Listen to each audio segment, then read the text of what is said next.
The spirit of a pastor trapped between worlds reaches out to me with a desperate plea for help. What could be holding him back, and how can we set him free? Welcome to episode 19 of My True Ghost Stories. This story of the trapped pastor spirit takes place at my local church where I am a member. I am very involved there, plus I'm friends with Margaret, who I've mentioned in many episodes. And since this is my church, I spend a lot of time walking the halls, attending meetings, volunteering, and visiting Margaret. And while doing all this walking of the halls, I had always sensed the presence of a spirit. And I found out later that I was not the only one experiencing this. Staff there mentioned hearing sounds like someone walking around or moving furniture in the upper floors of the rectory when no one was up there, bumps in the night, but nothing very alarming. And for them, this went on for years, and I sensed this spirit for years. And everyone seemed to have accepted this. One day, I decided to focus in on this presence and get some sort of description. And when I focused in, I saw that it was a man with a one-syllable name in a clergy collar, and he was walking around the rectory like someone puttering. He was looking up at the molding, the pipes in the ceiling, the bases of the radiators. He was investigating the wiring around the outlets. And this was obviously the spirit of someone who really cared about this building. He maybe also cared about the spiritual things that went on there, but his vibe was all about the building structure and its upkeep. And I got used to him being there. Every time I sensed him, he was puttering around. Until one evening, I was walking down the hall, and I had a strong sense of him there, as I always did. But this time, he was not puttering. He was standing there looking at me saying, "Excuse me." And I turned, and I addressed him directly, and I said, "Yes." And he said, matter-of-factly, "I'm done. I'm ready to go." And he said this as if I were like his ride. And I said, "Okay, you want to leave?" And I don't remember the exact conversation between me and the spirit from there, but I do know that he was insistent that his job was done and that I was somehow responsible for his transportation out of there. And there was an insinuation that I should know that I was responsible for his transportation out of there. So the situation appeared to be that this was a handyman who had finished his rounds, and it had taken longer than he had expected, and he had missed his ride. And he felt that he had been promised a ride, and he recognized me as the driver or something. And the only difference was that this handyman was also wearing a clergy collar. And from what I have observed, spirits have a limited amount of time after passing to cross over. And if they miss the window, they need assistance to cross over. But I could tell that this was not just a matter of contacting this spirit's guides and having them escort him to the other side. Sometimes it's as simple as that. But this spirit needed a ceremony, a custom ritual, which is what I do. But I was on my way right then to an early evening meeting at the church, so I just went on my way.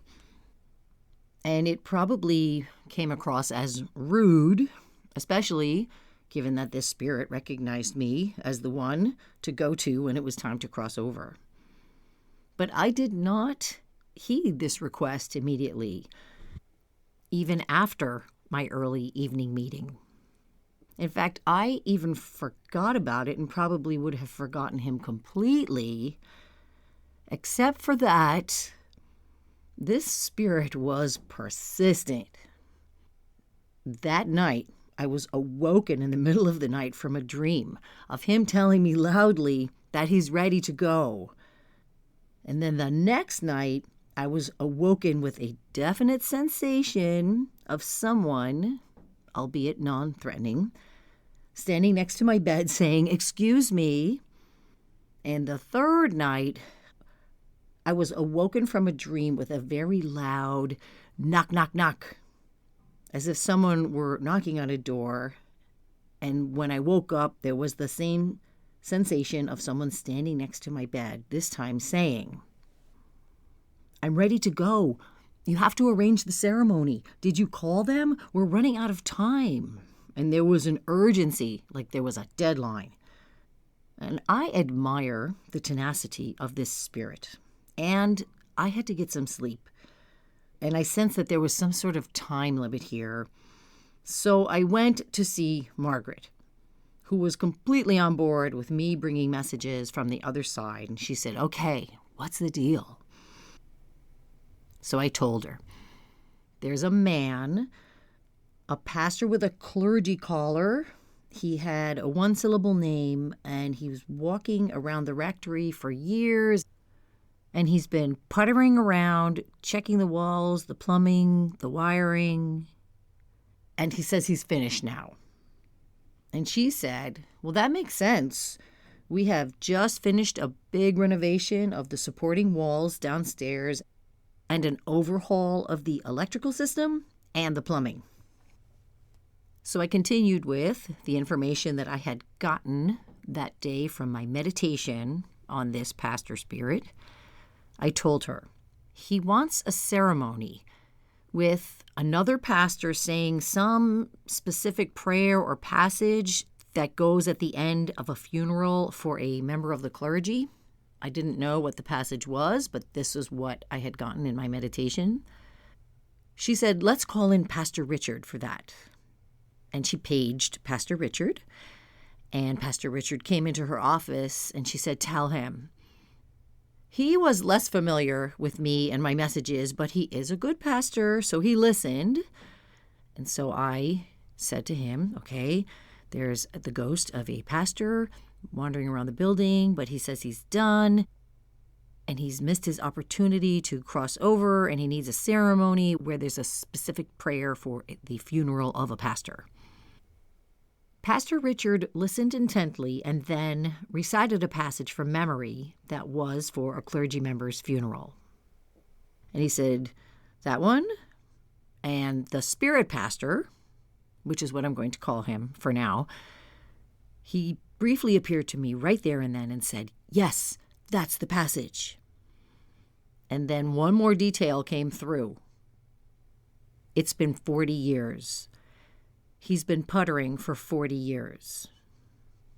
Richard and Margaret came up with a few one-syllable names of former pastors, and I wasn't able to know for sure if any of these one-syllable names were the right name, and the spirit pastor was not chiming in anymore, so I couldn't get his name.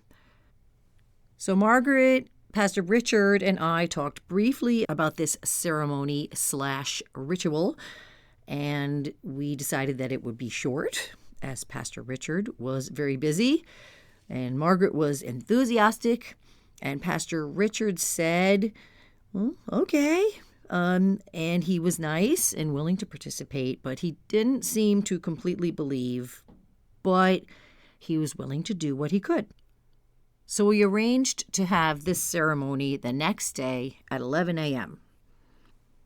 In preparation, I spoke to my guides and I got the details on the plan for this ceremony for this pastor who had been puttering for 40 years. And the guidance said that the spirit of the pastor needed to sit in the pulpit chair. Richard and Margaret needed to stand in the front pew. Pastor Richard would start the ceremony with opening remarks. We would have a moment of silence, and then he would recite the passage for a funeral for a clergy member from there. And I, the medium, needed to stand in the area between the altar and the front pew. I arrived with this plan at 11 a.m., I met Margaret and Richard, and we proceeded into the sanctuary. And I put everyone, including myself, where we were supposed to be for this ceremony, and I could tell that spirit pastor was sitting in the pulpit chair, and we began. Pastor Richard made some opening remarks. We had a moment of silence, and then Pastor Richard recited the passage and the prayer for a funeral for a clergy member. And then it was time for my job, and it's hard to describe exactly how it goes, but I can tell you that Spirit Pastor moved from the pulpit chair to stand in front of the altar with his arms outstretched, and I and his guides helped him to ascend from there. And how I wished that there would have been some sort of sound or movement, a glass breaking, a bird flying in, a bell, something that would have proven to Pastor Richard that this was real. He was nice and cooperative, but I could tell that he was going along with it and not necessarily understanding it or believing it. Proof. How I longed for some kind of proof besides my knowing that Spirit Pastor had ascended. Instead, there was beautiful, peaceful silence after the Spirit Pastor had ascended, significant, peaceful silence.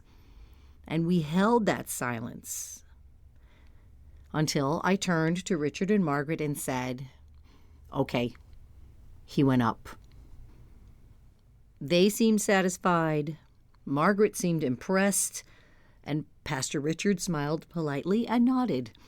Again, I wished there had been more proof. We said goodbye. I exited out of the sanctuary doors, and they went back into the rectory, and it seemed that that was that.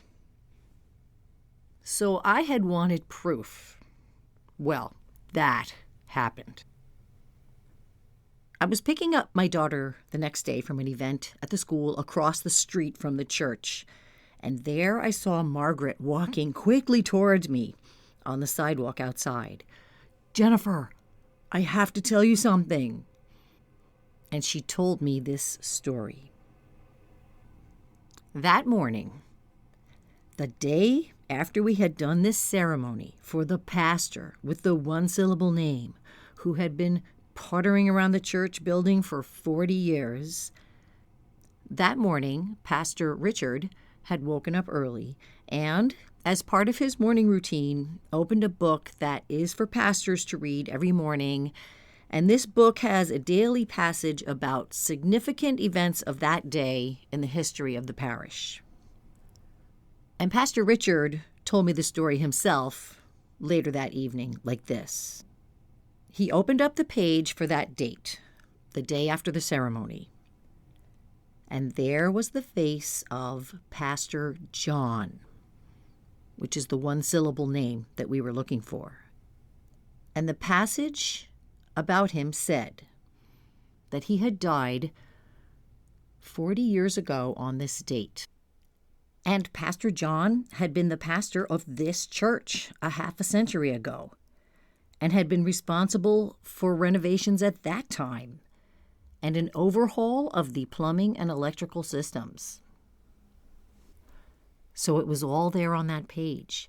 The one-syllable name, the 40 years, the concern with the upkeep of the building. So there was the proof that I had longed for the day before. Pastor Richard said, which I had correctly perceived, that he had not really believed yesterday that we had been communicating with the spirit of a long-deceased pastor. And he told me that he had thought, and this is in his words, "Well, I like Jennifer, and if she wants to do this, then I'm happy to support her if this is part of her spiritual journey." And he said, "But I never expected this." He said, and I looked at that page this morning, and I said, "Oh my God." And I'm quoting him there. word for word. I will never forget this conversation. He went on to say that he was so honored that a brother of his, Pastor John, that he had never met, had reached out for help and that he was able to do it. And I don't know if I am properly expressing how overwhelmed he was. And I was overwhelmed. I was grateful for the support of the universe, for showing Richard that passage that morning, for Pastor John, who had been so persistent, who it seems needed to ascend on the 40th anniversary of his passing. I was grateful for all of it. And while there is a beautiful, spiritual, starry, glowing feeling to this story, part of what this particular experience gave to me and to Pastor Richard was evidence that this stuff is real. Proof. I went and got some really not beautiful, spiritual, starry, and glowing information from an article called Mediumship Accuracy, a quantitative and qualitative study with a triple-blind protocol. So that's pretty not woo-woo.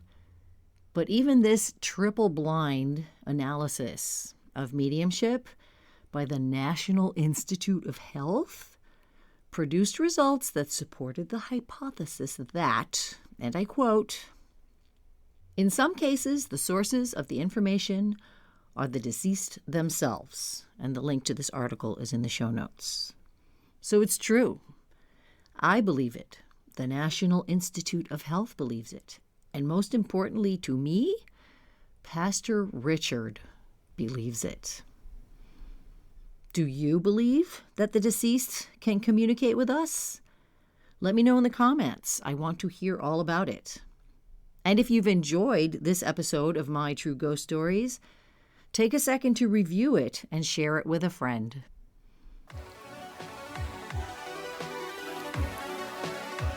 And that's all for today. Thank you for listening to today's episode. And if you think your house is haunted, want energy cleared from your space, or need a custom spiritual ritual, I'm here to help. Visit jpclearing.com or email me at jpclearing60@gmail.com. Don't forget to join me here every Tuesday for a new episode. Until next time.